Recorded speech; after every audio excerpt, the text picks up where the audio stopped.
Hey guys, how's it going?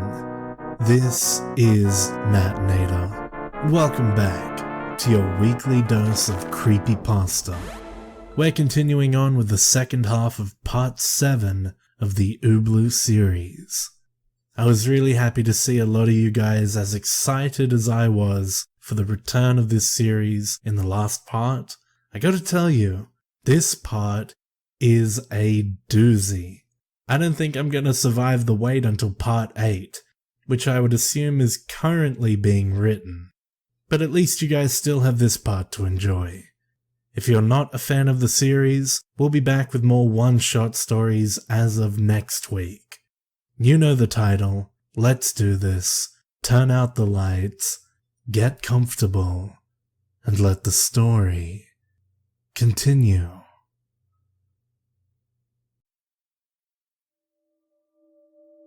Out of the corner of my eye, I saw Eli slowly turn towards me, and felt his eyes practically boring a hole through the side of my head. Kyla, on the other hand, stared at me, mouth slightly agape. After a few seconds, she started laughing, almost hysterically. I looked over at Eli, who was scowling, and I answered with a shrug. Kyla continued to laugh for a few more seconds. "Whew," she finally said, fanning herself with her hand. She looked back at me for a brief moment, and then laughed again. When she was finished, she wiped the beginnings of a tear from the corner of her eye. "I'm sorry," she said. "It's just..." Another short laugh. "You see, my mother was a God-fearing woman," she said, finally composing herself. "Church every Sunday, prayers when you were bad, prayers for you when you were sick. If she even heard the word voodoo, she would have set to giving both of y'all a good whooping." She started laughing a short bit again, and then sat back. "Well, that's good to hear," I said, smiling. "It's just... this note. We think it may have been left at the site of what looks like a voodoo ritual, hidden beneath the floorboards of the old preschool." Kyla looked at me, and her smile faded slightly.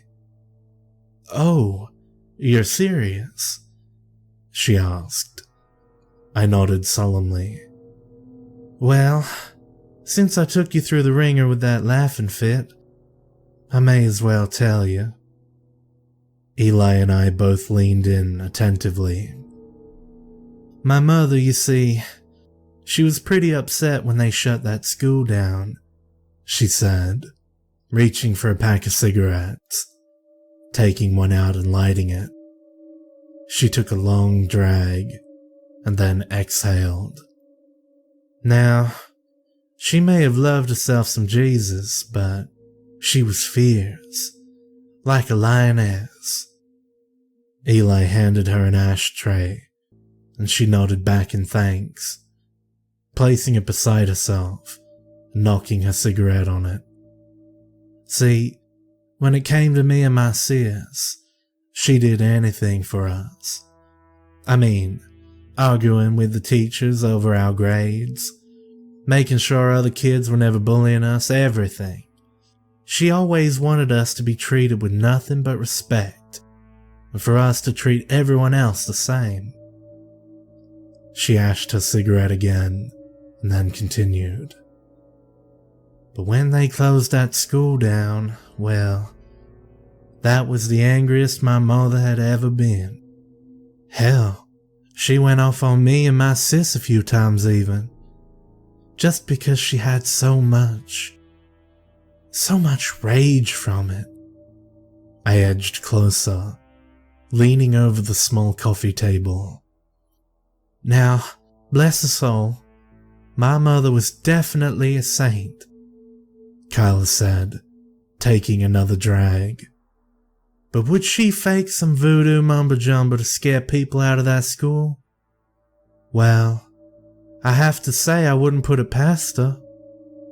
Eli and I slouched a bit, our tense stature wearing out in an instant. I'm sorry, faked? Eli said. Yeah, well, last I heard that school still ain't sold, Kyla answered, snuffing out her cigarette. Not sure what she did had anything to do with it, if it's just now being found out, but sounds like whatever it was worked, no? I sat back against the couch in disbelief. Kyla sensed this and gave me a peculiar stare.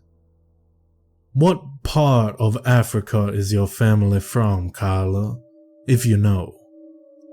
Eli asked through the silence. Kyla shifted her stare to him, looking suspicious again. And what does that have to do with this? She shot back. I was a professor of African history at Northwestern for, well, maybe 20 years. He smiled, then got up, walking over to the wall, pointing to a painted wooden mask. But I can't seem to place what art style this is. Hell, been bugging me since I came in. Kyla cracked a smile. My mother loved that thing. I, on the other hand, always thought it was hideous, she said, getting up and walking over to stand with him, taking it off the wall. Molly. She offered it to Eli, who took it with a smile and pushed his glasses up the bridge of his nose. Molly, beautiful architecture there, he said, turning the mask in his hands and inspecting it. And would that be east or west? Well, east, I believe, she said, putting her hands into her back pockets, beginning to get uncomfortable. Near the border of Algeria? Eli asked, staring directly into her eyes. Yeah, actually that's pretty much all I know, she said. I could tell she was starting to get uncomfortable. And the tribe, specifically, it wouldn't be the Banuma, would it? Kyla glanced over at me for just a second, and then back to Eli. I'm sorry, but that's really all I know. Eli stared at her for a few more seconds, and then smiled, looking back down at the mask in his hands. Well, it's lovely all the same, thank you, he said, handing it back. She took it, giving Eli a skeptical look, and then placed it back on the wall. Well, Jeff, Eli started. I think that about does it, yeah? Yeah, sorts it nicely, I think, I say, standing up. Thank you for your hospitality and cooperation, ma'am. Of course, Kyla answered, gaining her composure. Let me show you out. She walked us to the door and we exchanged another thank you. Then Eli and I walked back up the driveway, the feel of her stare on our backs the whole way. We eventually reached the car, got in, and drove off for a minute or so in silence. Eli finally broke it when we got back onto the main roads. That mask was ancient. You sure it wasn't fake? I responded. Couldn't have been. I'd have known it, he said, cracking a smile. We drove for a bit longer in silence again. This time it was my turn to break it. So, what now? Why don't we stop somewhere for lunch, compare thoughts? Sure, I said, pulling into a deli that happened to be on the route. We ordered a sandwich and some chips and ate outside on a picnic table. Eli went over how he managed to determine the mask was authentic, due to some sort of carving method the tribe was known for, and how the Bainuma wandered around between the border of modern-day Algeria and Mali. We agreed that Kyla probably had no knowledge of her mother practicing voodoo, and if she did, she was a damn good actress. But by the time we'd finished, Eli was firing on all cylinders. What do you say we grab a room somewhere so I can run through that book? I know it's a long shot, but they may have mentioned a mask in there somewhere, and I may have not known to look. I was getting a little frustrated. I don't know what I expected to gain today, but my lack of patience wasn't helping me find it. Yeah, fine. We left the deli and stopped at a hotel in the center of town. It was a bit seedy, but hey, we're in the bayou. Eli sat down immediately and started flipping through the pages of the book, all the while writing what I think were translations or notes in a notebook to the side of it. I was starting to get really tired, and the decrepit mattress in the room was looking better and better. I shook the sleep from my eyes and finally managed to speak. I'm gonna go grab some coffee. You want some? Eli stopped and looked at me as if he forgot I was there. Yeah, sounds alright. Milk, 2 sugars if you can. I left the room and walked down to the lobby, where I couldn't find coffee. At this point I was tired, needed to get out of that room, so I just kept walking. Eventually I came upon a convenience store that had some. I opted for iced, as it was hot out, and it was a long walk, and hell, I was the one paying. It took me another 10 minutes or so to get back, and by the time I got there and opened the door, Eli was pacing around the room. Jeff! He yelled as soon as the door opened. Fuck, I wasn't ready for that. Here's your coffee, I said, handing it over. He took a sip. Iced? Good man. He set it down and started talking rapidly immediately. I found in the book, Jeff, I found... You're never gonna believe it. Exciting as it was, I was too tired for this.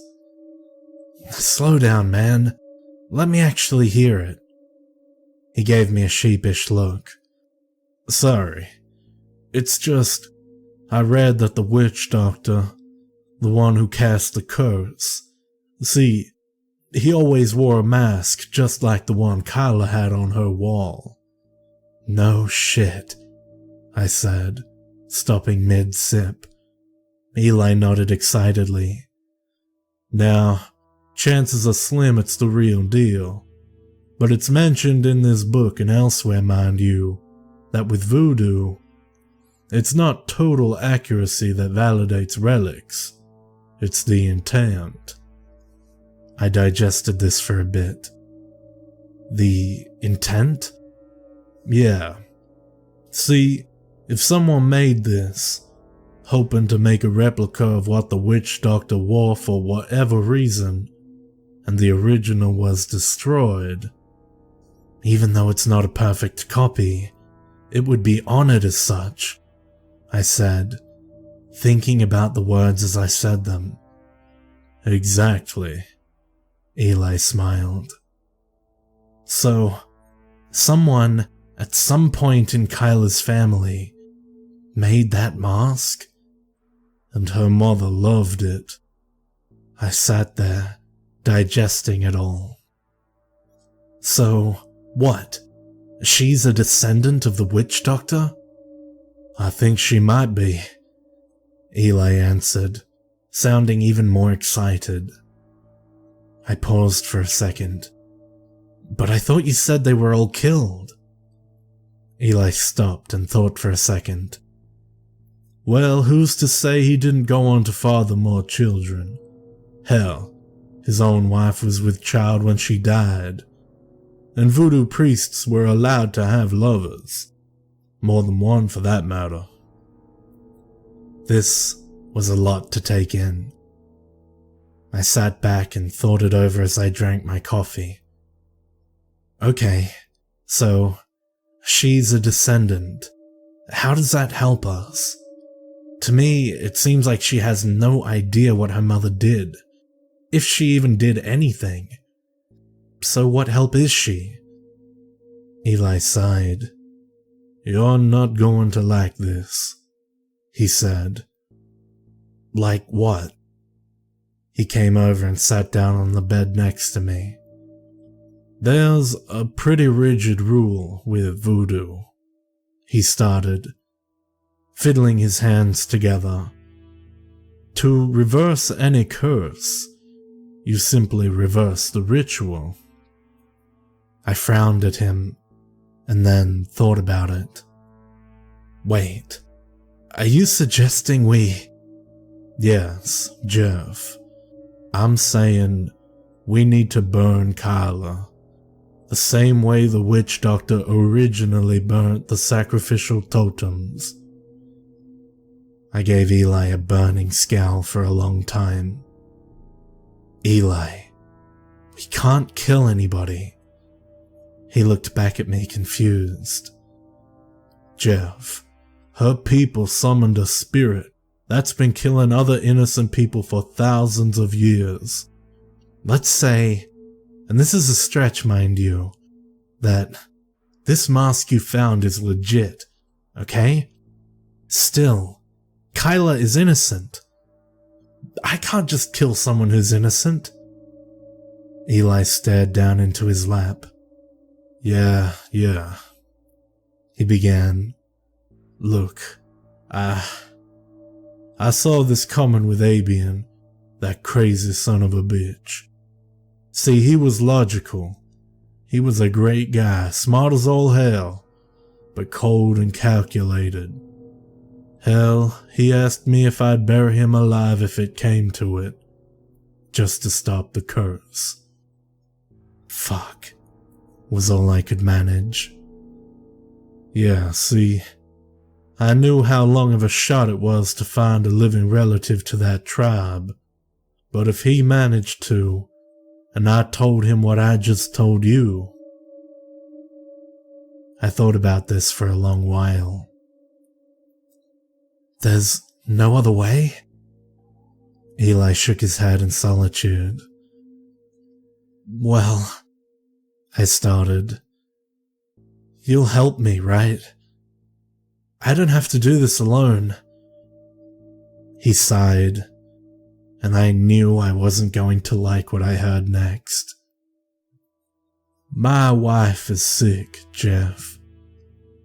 My heart sank, but Eli kept talking.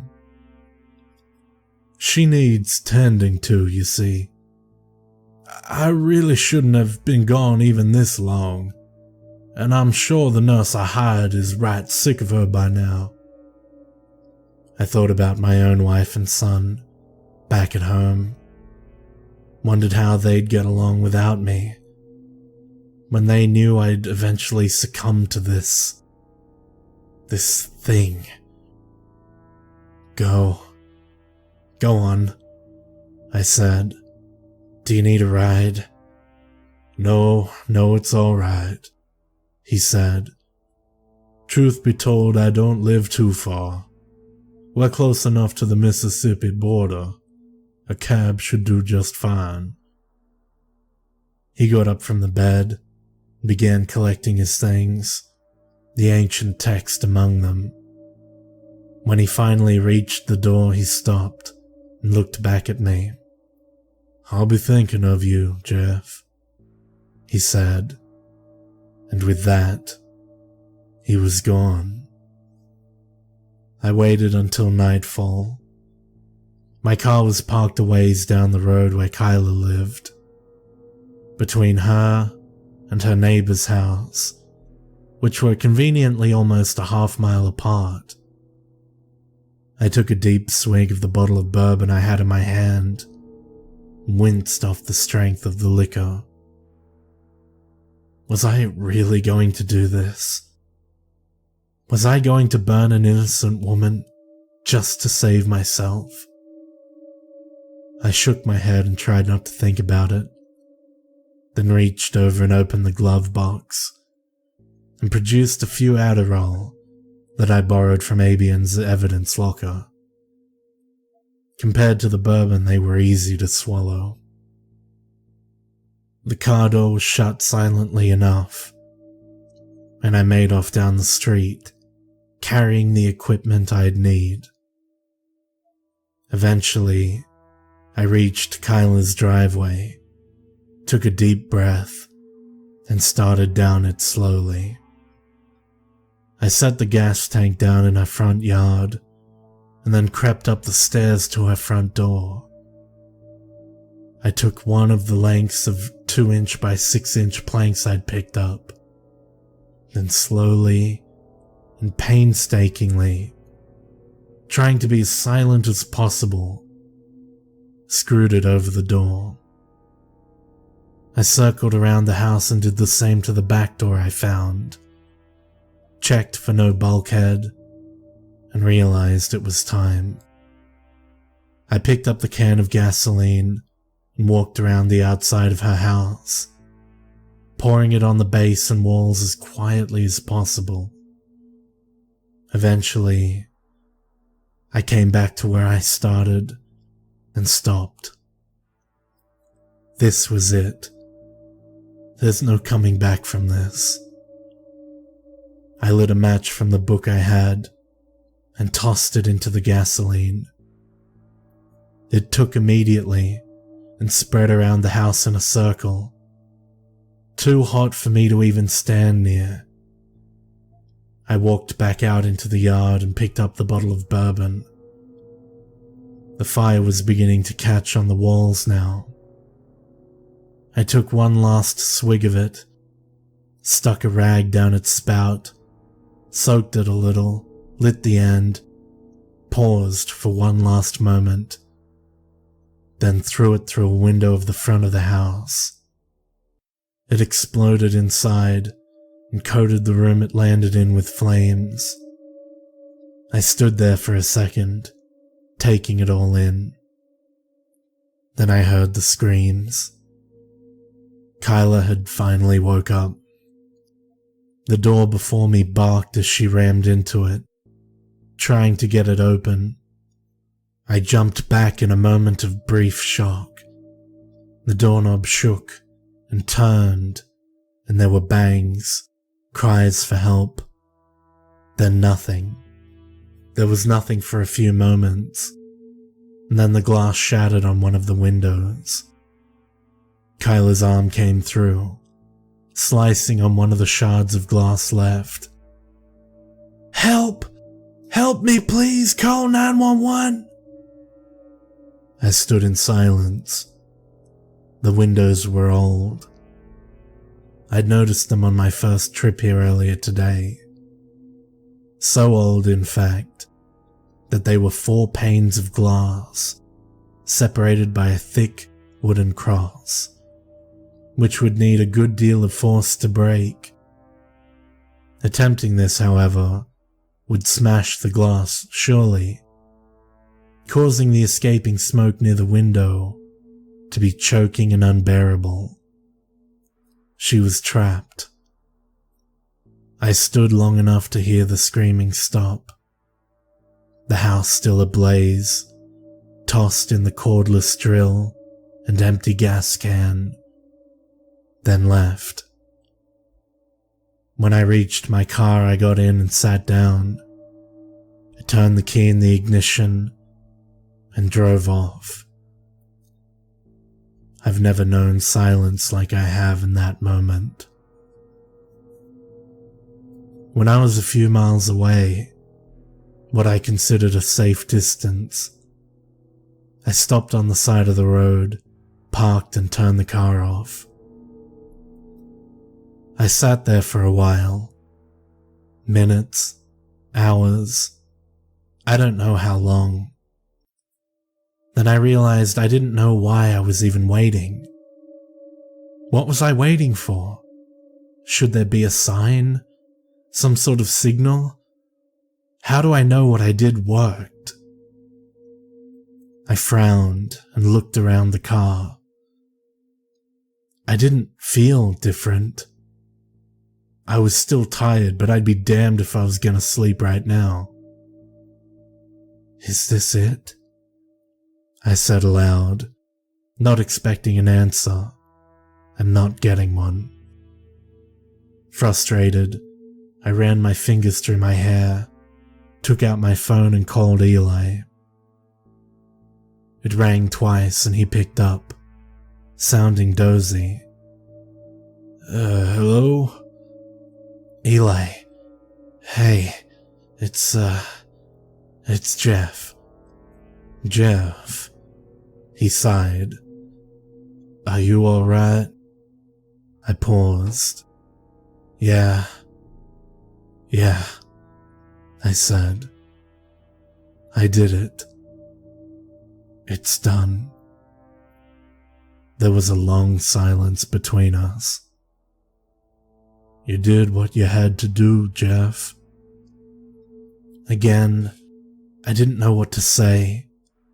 I picked up Avian's diary from my passenger seat and began flipping through the pages mindlessly. I just wish there was some other way, I finally said. Well, I could have buried you alive, Eli said, managing a small fake laugh. Yeah, thankfully we didn't have to. I stared down at Abian's diary in disbelief. Jeff? Eli said. I didn't understand. The lines of his journal reading in my brain over and over. June 4th, 2016. I met today with Eli, an African history professor who lives in Natchez, Mississippi. He lives alone in a small farmhouse on a large plot of land. Lives alone. Jeff, are you there? Yeah, I choked out. Say, Eli, how's your wife? She's doing fine, he chuckled. Happy to have me home, that's for sure. My heart was going a mile a minute. This can't be happening. It just can't be. Eli, I began. Yeah? You don't have a wife. There was a long silence, and then I heard him smile through the phone. No, Jeff, I don't. And he hung up.